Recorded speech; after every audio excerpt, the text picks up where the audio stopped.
Hi everyone, today we are here making inserts for our planner for travelers notebooks, and this is actually a wallet insert. This is the second one that I've made, but I am actually going to end up making another one because I wanted to redo it.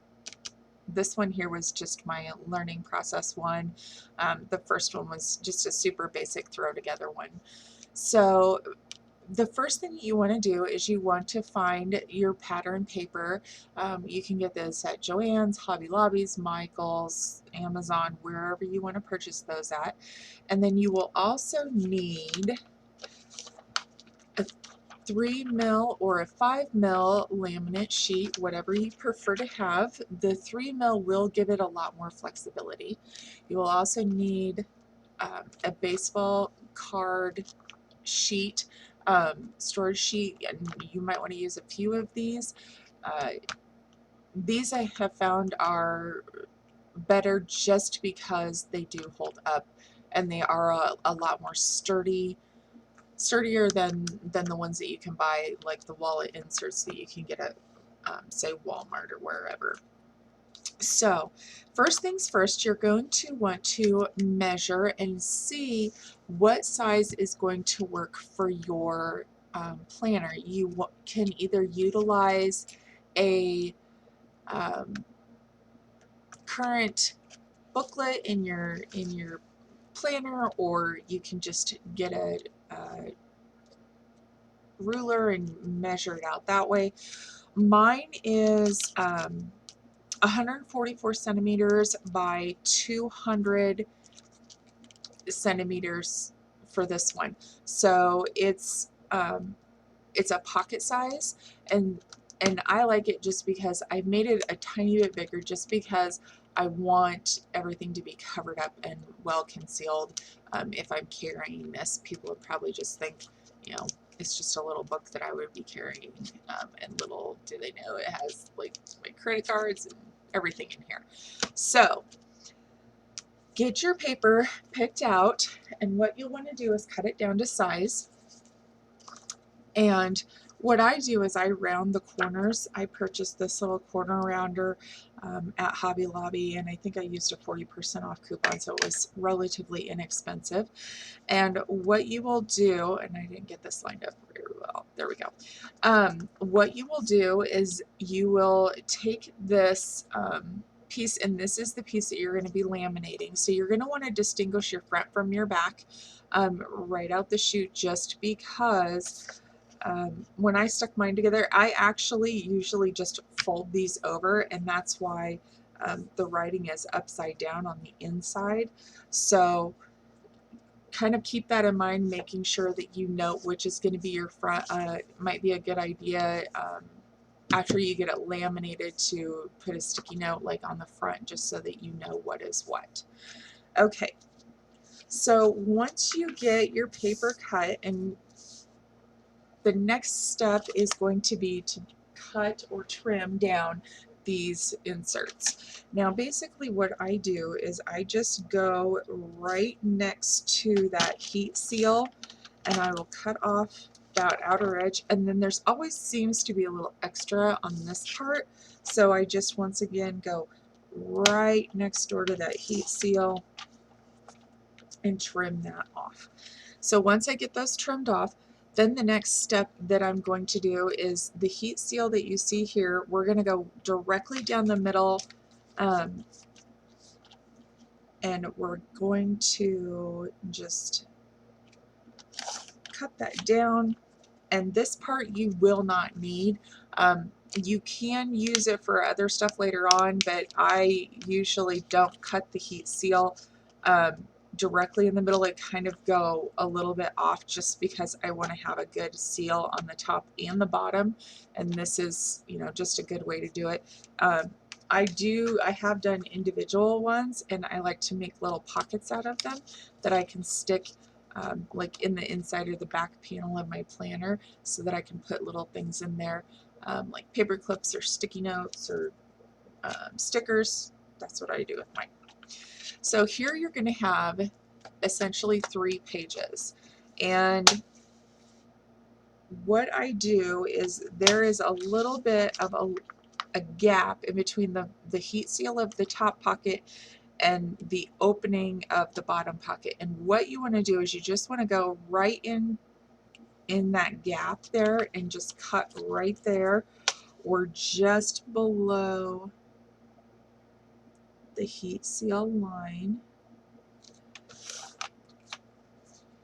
because you don't want to compromise this heat seal either.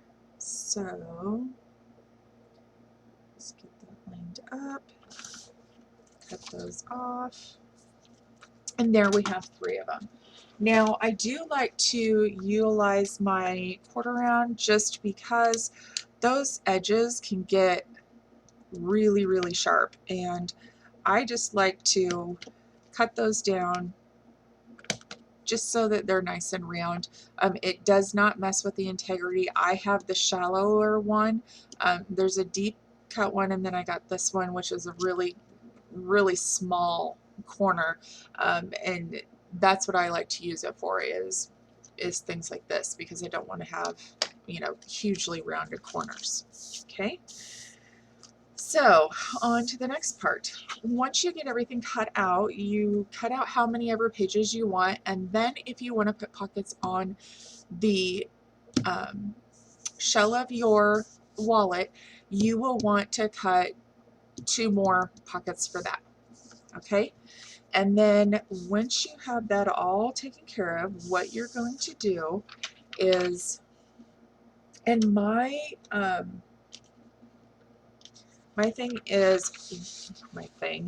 my wallet shell here is about the right size for this laminate. You can see that it's almost, I mean, if I wanted to, I could almost square it up in there and only have to cut off part of that. So you'll get that in there, and if you don't want any pockets or just want to do it the easy way, you can just seal it up like this and then just cut off that end and do your corner rounds, and then you have your shell done. Now, I personally like to have pockets on the inside, and one thing that I found out was just a little happy accident, and you want to put the you want to put this so that the pocket side is up, and then you want to get it centered, but you want to have it on the outside or the outer edge as much as possible, just because that's going to give you a nice clean gap in between the 2 sheets, and you'll be able to get in and out of those side pockets very nicely. Okay, so I didn't plug my laminator in, and I should have, because I could have just ran this through. Sorry. We're just going to wing it. So in between, you can kind of see, sorry about the glare, you can kind of see that gap in between.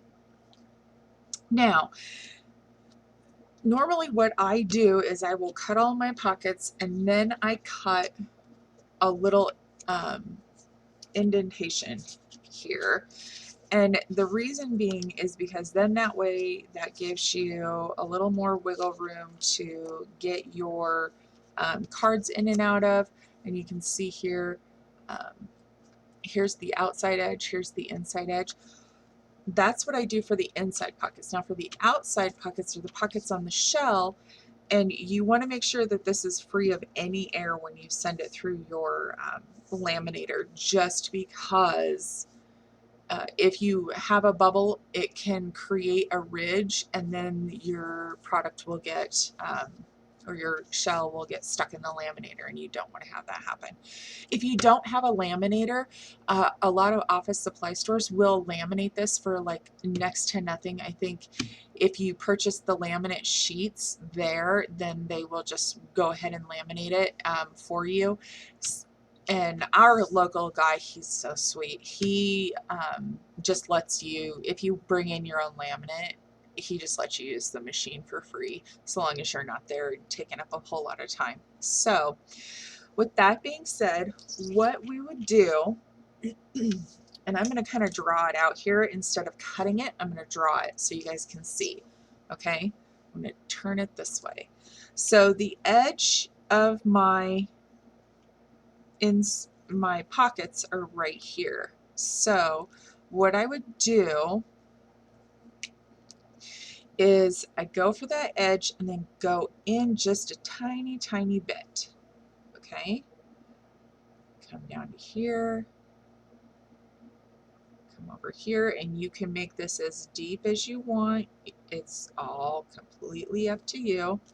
And then you will cut on that line, and then you will cut at the top and at the bottom.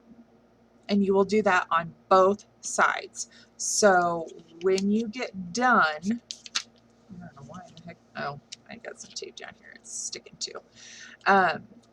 When you get done, you will actually have done 2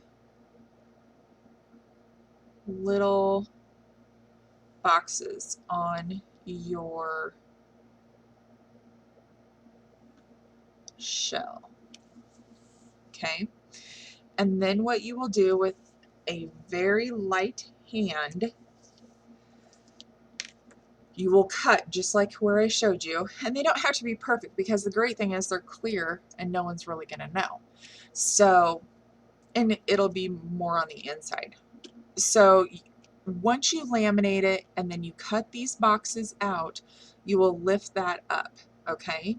And you will only want to cut the top layer of the laminate and the top layer of the insert. I will tell you this, if you cut it too deeply, you're going to have, it's going to lift and it's going to do, you know, it will pull away from that. But the important part is you want to make sure that this stays in contact with your paper, because this is what's going to really help it hold together. And you don't want to get super close to this edge when you trim this down. I always stay quite a ways out. Okay, so that being said, this is what it looks like when you get done. And you can't even tell that the happy accident that I discovered was I went with a heavy hand instead of a light one, and I cut through the top layer of my laminate as well as both layers of my insert. But then it created this little pocket, which is kind of cool because then you can stick cash back there and no one ever knows. And one gal, she had a really good point. She puts her cash in one of the little single sleeves and then she'll stick it in her planner. So then that way it's, I mean, we all know how dirty money is. And so it's kind of protecting your planner and keeping it a little cleaner. Just because this paper back here is going to be exposed unless you can figure out a way to laminate the inside of that after all of that. But good luck with that because that's a heck of a process.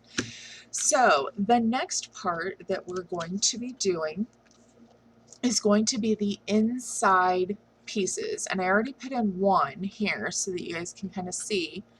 This is one. This is actually upside down. How funny is that? So this is one piece that I put in. Now, once again, we have that slit, and what I did was I just, and again, I'm going to do this with the marker because then that way you guys can see. I check to see which side my pocket is open, and I guess on this side, on this one you don't really have to, but what I would do is I would cut, very light hand, cut from here to here, and then that way you end up with that, that one's cut. That way you end up with that little lip. Now, it'll get caught in the middle and on the ends, and what I do is I just take my scissors like this and snip it, lay it down flat, snip it, and snip it, and then you're good to go. Okay, so I want 6 pages in my insert, and what I did for the first one is I laid it down and I laid it out here so that it was going to be more easily accessible because it's going to be out a little bit further. If I would put them together, what will happen, and what did I do with my other one? I just set it up here, I thought. But what you will do with it is you will shut it, and then the edges are going to end up sticking out, and you don't want that to happen. So put your first ones out a little bit further, and then as you go in, just scooch everything in just a tiny bit.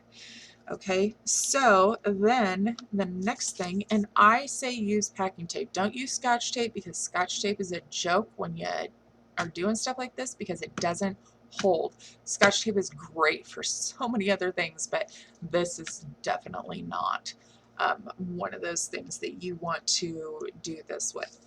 So what I do is since I've already got one on this side, I'm going to go ahead and do this one on this side.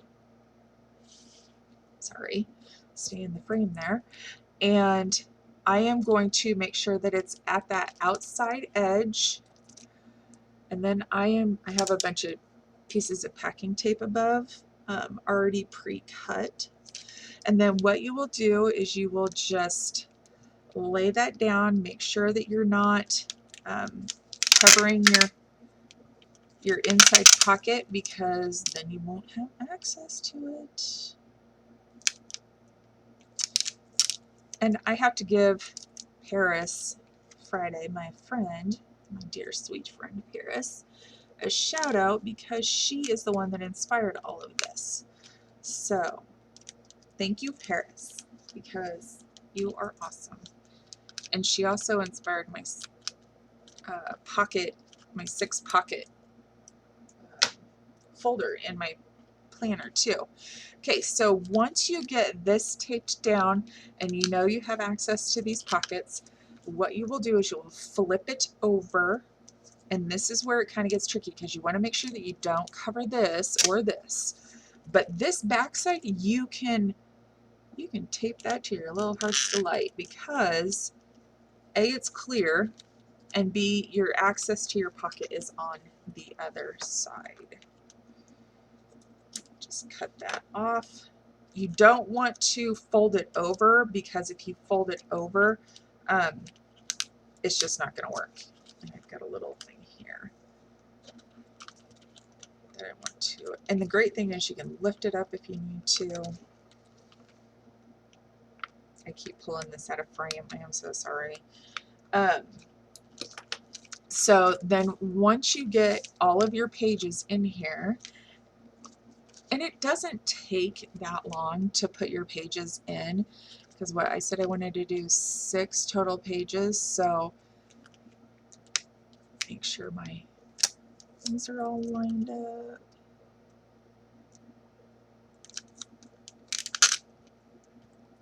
I am like the world's worst person on getting things straight. Like, even with a cutter, I can still cut it. It'll be like crooked. It's crazy. I can't even explain it. I really can't. Okay, so then you just keep building, and you always want to tape this back side, because that adhesive is going to be exposed, and you don't, excuse me, you don't want that. You just want to have it nice and sealed up. And I do have a thinner piece here on this one, just because I didn't want it to get super crazy bulky. Now, another thing that you can do with this is you can actually poke holes in here, so that when you put this in your planner, it'll get captured right into the planner string. So then that way you don't have to worry about, I'm trying to pick a piece of tape here, you don't have to worry about getting it lost or falling out, I should say. I shouldn't say getting lost. Good grief. Sorry, I'm trying to think and do. And it's a Monday to boot. Okay, so there's 2 and here's 2. And then on our last 2, you just want to scooch it in ever so slightly.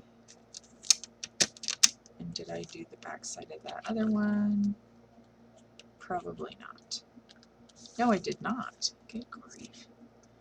And my tape's starting to stick together. Ay, caramba! It's like crazy business, as my children would say. It's just all crazy business. By the way, the kids are in bed because I knew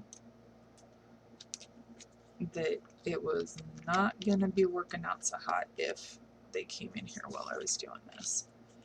Because nobody has time for that. Okay, just line that up. Get your tape.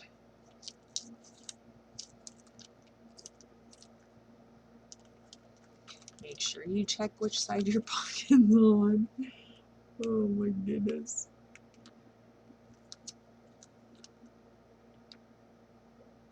And I know this is like a ton of tape, but I will tell you, with the packing tape, what the heck just fell?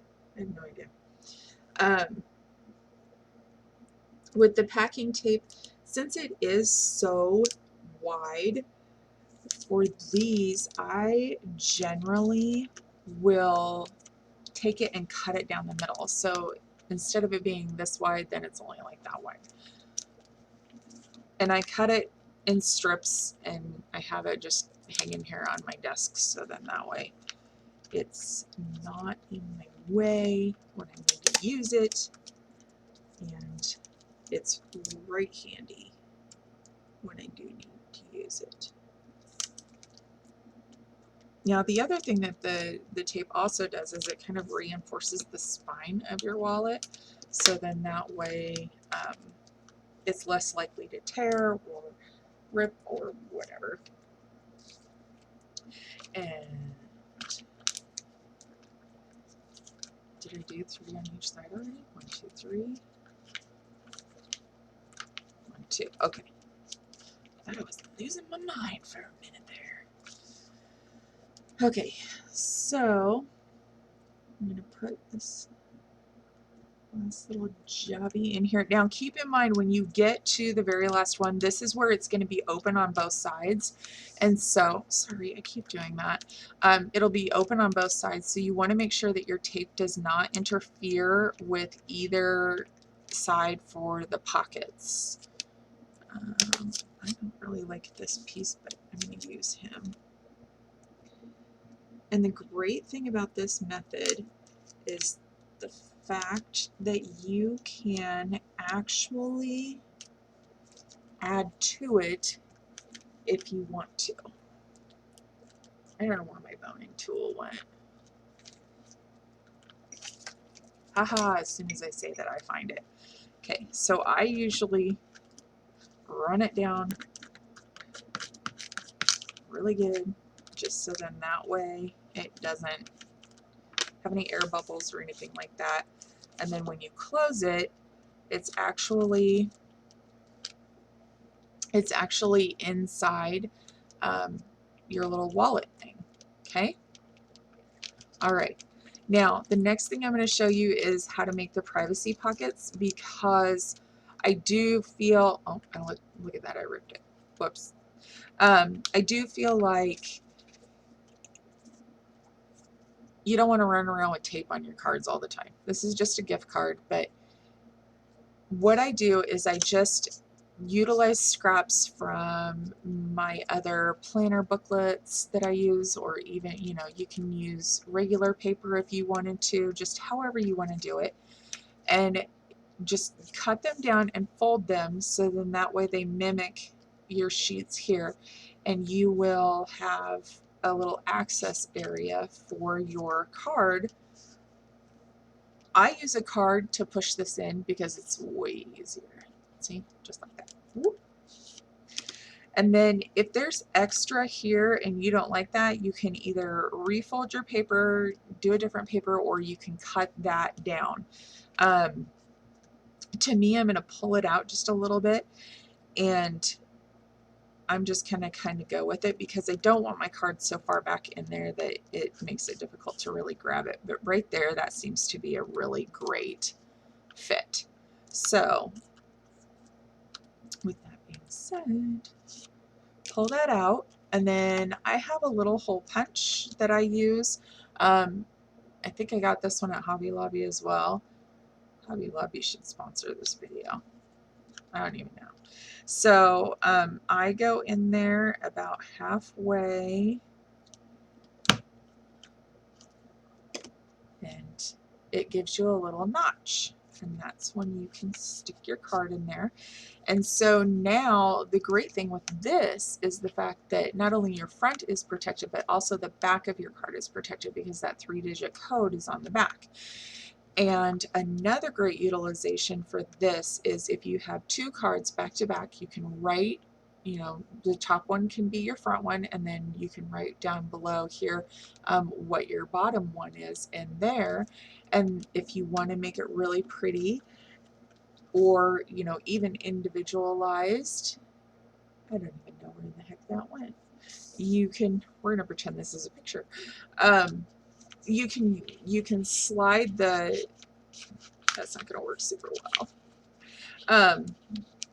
You can slide a picture in behind there, and you can utilize your pretty paper as your background. So that, my friends, is how that is made. And it doesn't take that long. I mean, it's, what, 26 minutes is what I've been doing this. But, you know, if you're just zipping through this, I mean, once you get everything cut, it's going to be really, really super easy to do. And then you're going to just load it up into your planner like so.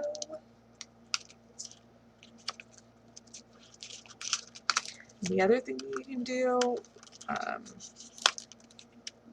is punch a hole in it if you want to, and you can either do that in the, you know, if you want to slide your string in just the front one, or you can do it in the middle. I think the front is easier just because then it's less pages you have to deal with, but the middle is also easy because it is the middle. So then it fits nicely in your planner. And I will load this all up once I get done with you guys. And that is how you make the wallet insert for really next to nothing. I mean, seriously, it's inexpensive and it's durable. And if you wanted to, you could probably put like a little elastic band on this as well, just to hold it shut. Okay, I hope you guys enjoyed this video. If you have any questions, just comment down below, and I will see you guys later. Have a great one.